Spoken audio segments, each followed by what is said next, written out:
kay Beyonce? Mabait po si ano, kabait talaga si Edo kahit sa ano, sa program talagang. Nagkakwentuhan din kayo? Oo. So, ayun mga kalingap, good morning sa ating lahat. Magandang araw sa ating lahat. Ngayon guys, mag-reaction tayo sa video ni Kuya Bal na yung interview ni Charlotte ulit kay Nanay ni Beyonce. Nakita natin doon na ka-chat niya pala si Edo lagi. Maganda yun guys kasi si Edo nagpapaalam sa kanya. At saka nagkwento siya tungkol kay Beyonce, umiyak nga siya, no? Pero bago yan, shoutout muna natin ang ama ng Kalingap, Bal Santos Matubang, Ate Edna Vlog, Kalingap Rab, Kalingap Edo, Charlotte Ibsubi, supportahan din natin guys, no? At it's me, don't forget Jasmine05 channel. Kung hindi ka para ka-subscribe sa aking channel, please subscribe and don't forget the notification bell para updated ka sa aking mga video na laging ina-upload. So, ayan guys, patuloy na tayo sa ating reaction. Manood muna tayo ng video para alam natin kung ano talaga ang nilalaman nito. Tara, let's go! 1, 2, 3, go! Kaya yun, siguro nasa sa na. Tsaka sa katulong ni Ed. Tsaka masasabi ko lang kay Edo, maraming salamat sa lahat ng support niya kay Beyonce. Tapos kahit wala sa off-cam, nag-chat naman kaming dalawa ni Edo. May bulong sa Edo? Charot lang. Kagabi nga, yun nga, sabi tita, pinapaalam niya naman sa akin. Tita, pwedeng isama si Beyonce pag-scout daw ngayon. So, okay lang naman kung gusto niya. Sabi ko, basta mag-ingat lang kayo kasi kaulan po kaya. Hatid niya na lang daw. Oo, sige. So, malaki din po ang pasasalamat mo, Ate Kang Edo, no? Dahil siya yung umagapay talaga, tumulong sa pagbabago ni Beyonce. Tsaka sana marami pa siyang matulungan na naghihirap. Ang galingan ni Edo. Yeah. Napabilib din ako no, nagkaroon po kami ng interview doon. Yun, mapapanood niyo po yan sa aking channel mga kalingap. Nagkaroon po tayo ng interview kay Edo. At lalo talaga akong napamangha sa love team na ito.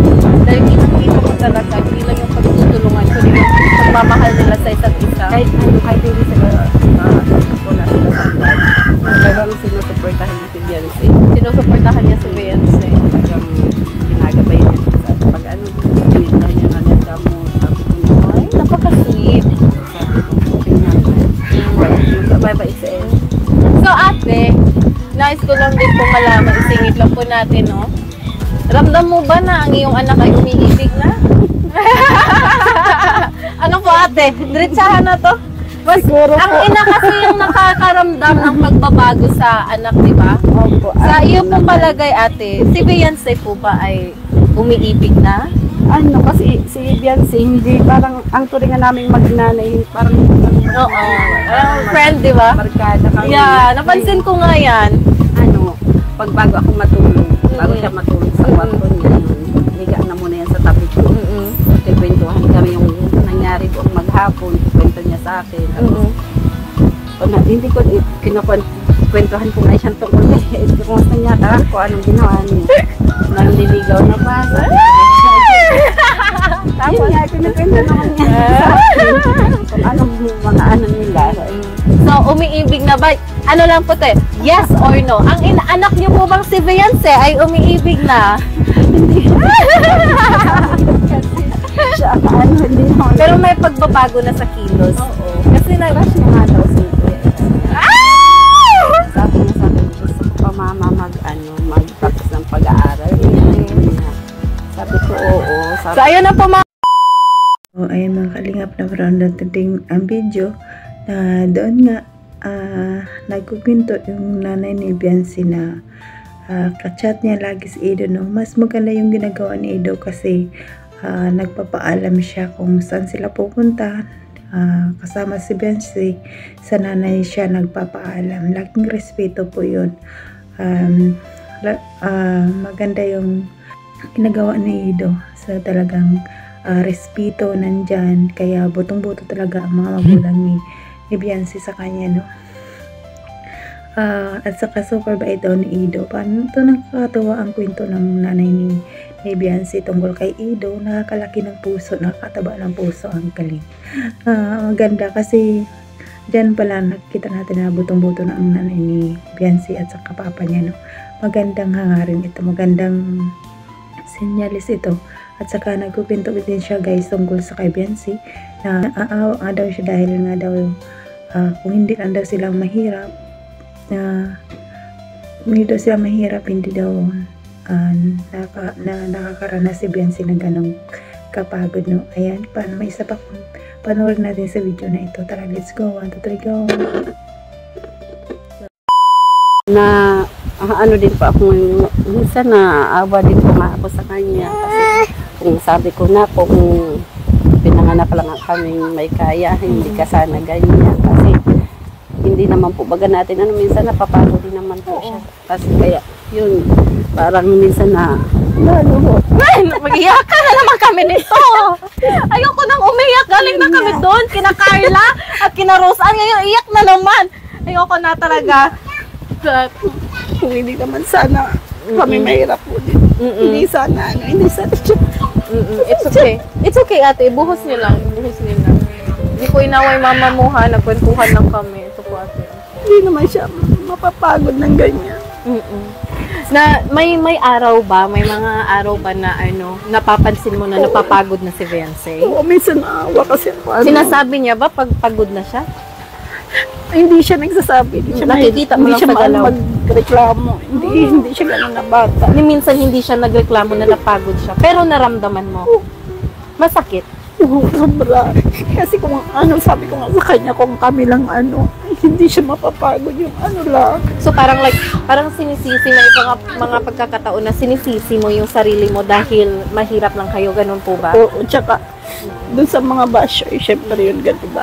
Sabi ko siguro kung hindi ka nakaano dyan, wala kang mga basher na. Kasi nga kung minsan masakit na yung salita, so parang sinasabi mo na kung hindi ka nang pumasok sa ganitong klaseng trabaho, ay walang mangbabash at magsasabi sa'yo ng ganito. Yung hindi siya masasaktan kasi minsan parang may iyak ka din pag minsan na mo siya na may nababasya siya. Ma, oo. Daw, tingnan mo yan. Pinapabasa niya sa'yo. Sabi ko, bayaan mo na, pinapalakas ko na lang yung loob niya. Pero ikaw mismo, sa loob-looban, masakit. Oo, sobra kasi yung sabihan siya na yung gano'n, na hindi naman nga gano'n siya, na parang ibang salita na yung masasamang salita na sa kanya. Parang sakit yun sa akin. Ang sinasabi niya, yun nga, parang sa akin ang balik na mas masakit. Oo, kasi totoo. ako yung nanay. Yan po yung sinasabi ko talaga palagi. Na yung mga pakomento po natin sa mga anak nila, wala talagang ibang masasaktan. Unang-una po talaga ay yung magulang. Totoo po yan. Yes. So, ayan. Yung video na ito, dito umiyak na ni Biancy na nagpupinto siya tungkol kay Biancy.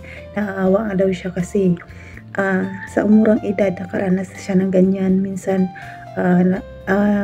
naawa siya dahil minsan kahit hindi na magsasabi si Biancy na napapagod na siya, dahil bilang ina, mararamdaman mo talaga yung nararamdaman ng anak mo kahit hindi niya sabihin sa iyo, pero nakikita mo sa mga kilos na siya na ay pagod na, naiyak siya dito dahil sobrang awa niya. Dahil minsan nakikita si Biancy parang hindi naman nagsasalita pero parang pagod na pero patuloy pa rin, no? Saludo talaga kami Biancy kasi ganyan siya kabait at saka sumusunod rin sa mga magulang. Maganda ang pagpapalaki ng magulang sa kanya. Saludo kami sa magulang nila Biancy dahil napakagandang magandang papalaki sa anak nila, no? Si Biancy, tuloy mo lang yung Biancy, walang susuko, no? Makamit mo rin ang pangarap mo basta magpakabait ka lang. Nandiyan naman si Papa Ids na handang tumulong sa iyo at ginagabayan ka sa mga ginagawa mo. Sabi nga ng nanay mo, lagi ka sinasabayan ni Ido, ginagabayan sa lahat ng iyong ginagawa. At nawawala ang mahiya mo dahil kay Ido yan. Kaya proud ang mga gugulang mo kay Ido dahil sa mga pinapakitang ginagawa na maganda, no? Ayan Biancy, pagkabait ka lang at sumunod sa magulang mo. Makatapos ka sa iyong pag-aral. At huwag mo ba ng idsi, ha? Huwag lang ayminan para matagal pa matapos. No, idsi real na talaga, no? Parang parang titingnan natin parang sila na pero walang aminan hanggang sa huli para matagal pa ang GIDSI, no? Sabi nga ni Kalinga Prab, walang aminan para hindi muna matapos ang GIDSI.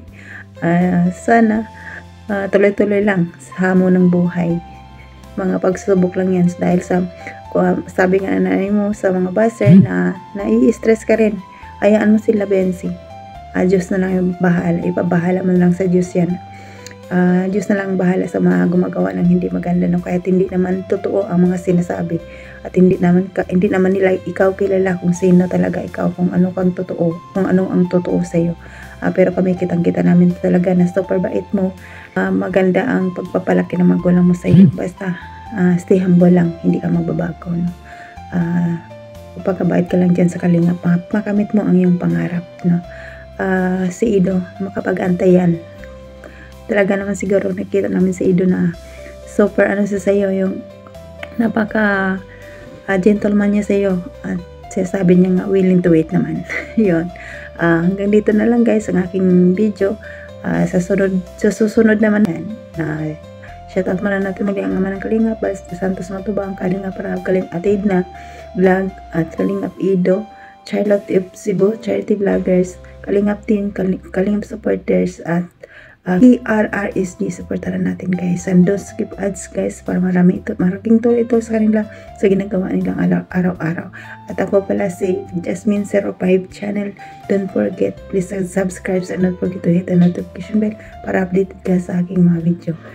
Tara guys, bye bye, susunod ulit.